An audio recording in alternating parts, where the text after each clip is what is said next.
somos amados, não por causa de, mas apesar de todos os nossos erros, apesar de todas as nossas dificuldades, apesar das nossas misérias, somos amados por Deus. Amém? Quem crê nisso? Eu creio nisso. Por isso que estou aqui.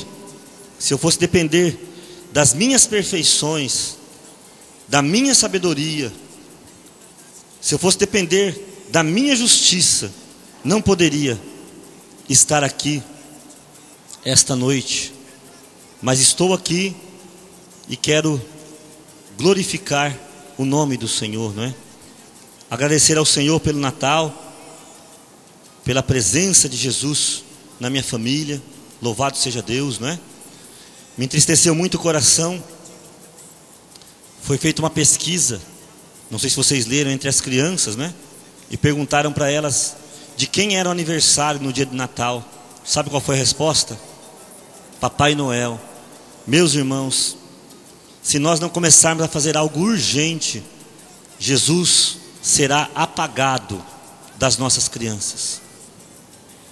Se nós não fizermos algo urgente, nós como cristãos temos que literalmente tomar medidas radicais mesmo, para que o nome do Senhor Jesus seja glorificado no Natal, na Páscoa, né? Ah, Marinho, mas as crianças gostam tanto de Papai Noel. Os meus nunca gostaram, nunca tiveram decepção, e são filhos que valem ouro, graças a Deus, né? Cuidado, irmão, cuidado, as coisas vêm de uma maneira tão mansa.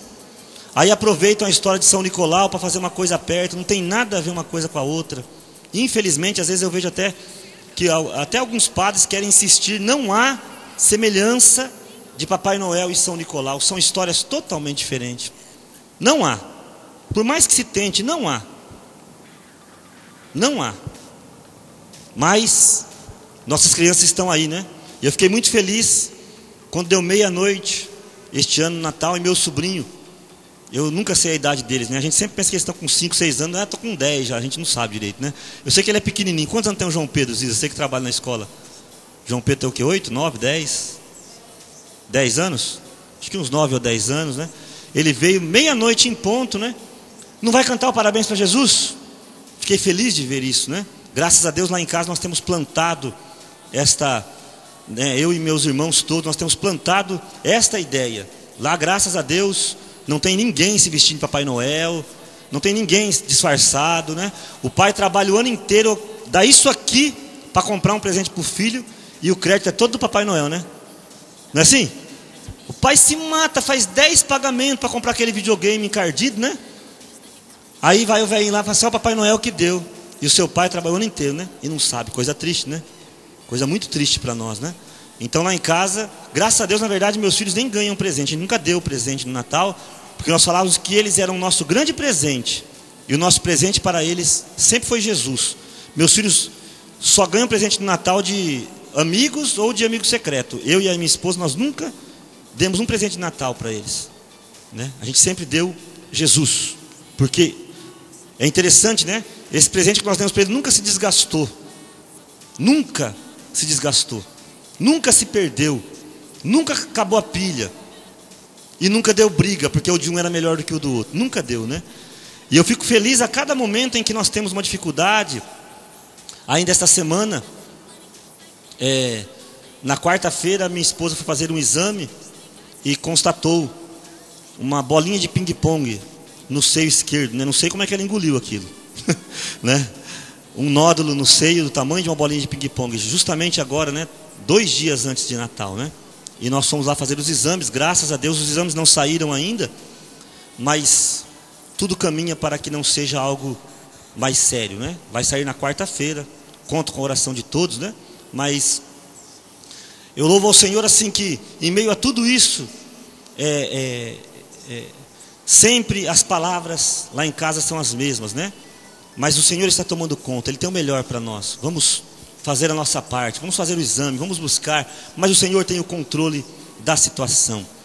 Que temos que ter em mente é que há um Deus, existe um Deus vivo, existe um Deus olhando por nós. Existe um Deus que é o Senhor da história. Existe um Deus que não permite que caia um fio de cabelo da nossa cabeça sem o seu consentimento. Existe um Deus que olha por nós, olha pelos nossos filhos, olha pela nossa casa, né? Aliás, como é que está o Júnior, né? Está em casa também? Né? A semana passada vocês viram o testemunho da Júlia, né? Não sei se vocês lembram aqui, que teve uma bactéria super forte, não tão forte quanto Jesus, né? E graças a Deus teve uma cura maravilhosa. E na sexta-feira o irmão dela começou a apresentar alguns sintomas parecidos, né? Mas louvado seja Deus, em oração, né, e nos cuidados médicos, no sábado mesmo já teve a vitória para a glória do Senhor. Passaram o Natal tranquilo, lá atrás da Coca-Cola, escondido. Eles mudaram para um bairro novo, né? Louvado seja o Senhor por isso, né? Então assim, as tribulações do justo são muitas mesmo, muitas, mas em todas o Senhor dá a vitória, amém? Mas há algo que nós precisamos fazer, e eu queria aproveitar o Natal, o nascimento de Jesus, para falar praticamente da única história que existe da infância do Senhor, que está lá em Lucas, no capítulo 2. Quando Jesus tinha 12 anos. Naquela época eles subiram até Jerusalém para a festa que eles participavam, a Páscoa, né? Mal sabiam ele que 30 anos depois, né, mais ou menos, 31 anos depois desse dia aqui, a Páscoa seria o próprio Jesus, né? Então eles subiram a Jerusalém em caravana, né? Os judeus fazem isso até hoje, nessa época da Páscoa judaica, eles sobem para Jerusalém e sempre vão em multidões. Ainda mais naquela época que não havia ônibus, nada, eram caravanas a pé, né? Quem tinha um camelo já era assim extraordinário, né? E aí eles subiram naquela caravana e na volta, versículo 43 aí, né? Acabados os dias da festa, quando voltavam, ficou o menino Jesus em Jerusalém, sem que os seus pais o percebessem, né? Esse aqui, na verdade, vocês já assistiram aquele filme Esqueceram de Mim? Na verdade falaram que era 1, 2, 3. Na verdade aqui é o 2, 3, 4. Um é esse aqui, né? Esse é o primeiro Esqueceram de Mim que teve. Foi o primeiro filme Esqueceram de Mim, né? Maria e José vieram embora e Jesus ficou em Jerusalém. É o Esqueceram de Mim 1. Ficou lá, em Jerusalém. E eles, quando a multidão era tão grande, aquele monte de parente, né? Sempre que eu vou para a praia eu falo para minha esposa. Sempre que eu vou na praia eu falo para minha esposa, olha, a pior coisa da praia é quando vai muita família. Porque aí você pensa que a família do outro está cuidando e a outra pensa que é você, né? E daqui a pouco um olha para o outro e fala assim, mas cadê? E ninguém sabe onde está, né? Quando tem muita gente, na verdade, todo mundo pensa que o outro está cuidando e ninguém está. Foi exatamente o que aconteceu aqui. Saiu aquela multidão, todo mundo em família. Os tios pensando que os pais estavam cuidando, os pais pensando que os tios estavam cuidando, e todo mundo mora bate-papo, né? Aquela saudade, né? Isabel, né? João Batista devia estar também na mesma idade, né? Isabel e Maria, e conversando pelo caminho, e não sei quem. Daqui a pouco, e fulano, então não sei. Então foram ver, cadê Jesus? Voltam para Jerusalém, então, e encontram Jesus no templo. 3 dias depois, né? Eu queria que você imaginasse essa aflição. 3 dias depois. Não foi 1 minuto, não foi meia hora, não tinha celular. Jesus está aí no templo para te buscar. Não foi assim. Aquela agonia, aquele pânico. Voltam, deixa toda a caravana, volta. 3 dias depois,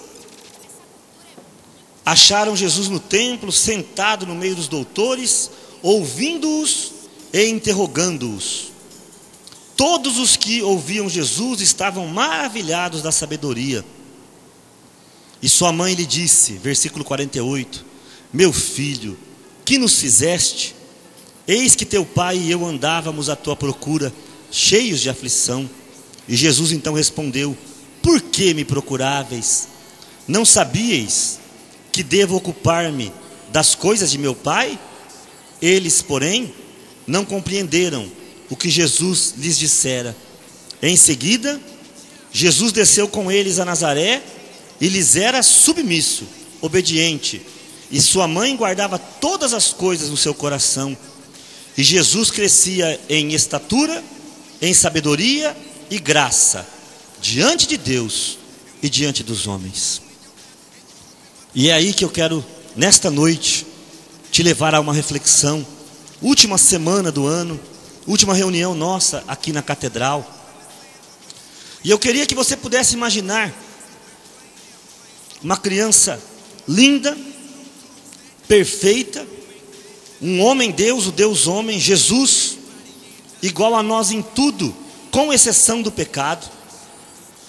Mas preste atenção numa coisa. Primeiro, Jesus era submisso, era obediente.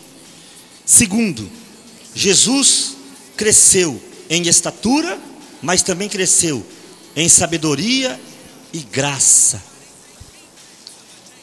E eu quero te convidar a voltar lá em janeiro de 2011 ou dezembro de 2010, né? Talvez até voltar mais tempo, porque muitos de nós talvez estejam estacionados há muito tempo na nossa vida, com os mesmos pecados, os mesmos planos, os mesmos propósitos, mas nós não crescemos em nada, nem em estatura, né? Eu agora estou crescendo, mas em circunferência, né? Cada ano que passa, né? A gente vai crescendo para as laterais, para cima não vai mais, agora a gente começa a crescer para as laterais. E o nariz e a orelha então é coisa de louco, né, gente? Depois de uma certa idade, né? O nariz e a orelha começa, né? É uma coisa impressionante. Cada vez que eu olho no espelho, eu não sei se minha cabeça diminui ou a orelha que está crescendo. Eu tenho essa dúvida até hoje, né?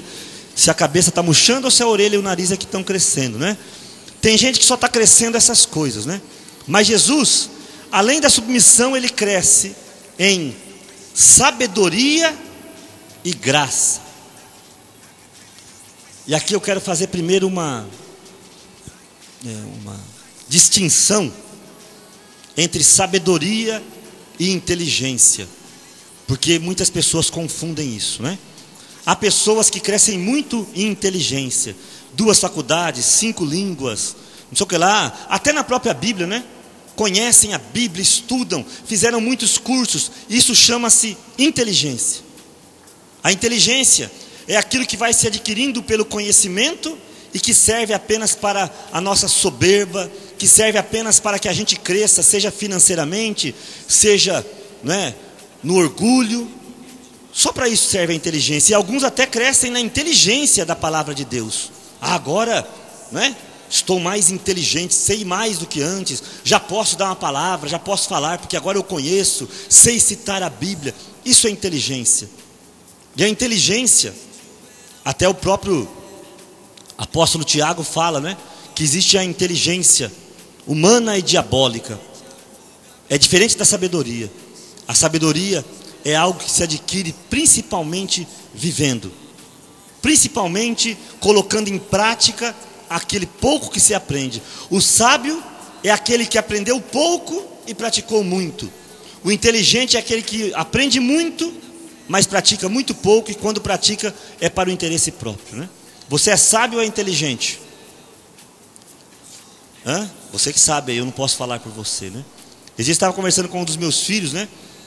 Estão aí nessa idade vestibular, tal. E ele falou assim para mim: pai, eu já vou fazer esse caminho, tal, né? Fizeram lá uma festa na escola, logo depois da formatura. E a hora que eu fui buscá-los, tinha menina vomitando de tanto beber, neguinho caído para tudo quanto é lado, aquela coisa feia, né? Aí meu filho entrou no carro e falou assim: pai, não quis nem experimentar nada, tanta coisa, né? Eu falei: filho, ainda bem, né? Ele falou assim: não, pai, o inteligente aprende com os seus próprios erros, o sábio aprende com o erro dos outros, né? E eu já aprendi com os erros dos outros, eu não quero mais fazer, né? Eu já aprendi com o erro dos outros. Falei: bom caminho, filho, Deus te abençoe. O inteligente aprende com os seus próprios erros, o sábio já aprende com o erro dos outros, né? Você já sabe o que o outro fez, você sabe onde vai dar. Você quer ser inteligente ou sábio? Você que sabe, para mim, né? Mas Jesus, gente, Jesus que era Jesus, cresceu em estatura, em sabedoria e em graça.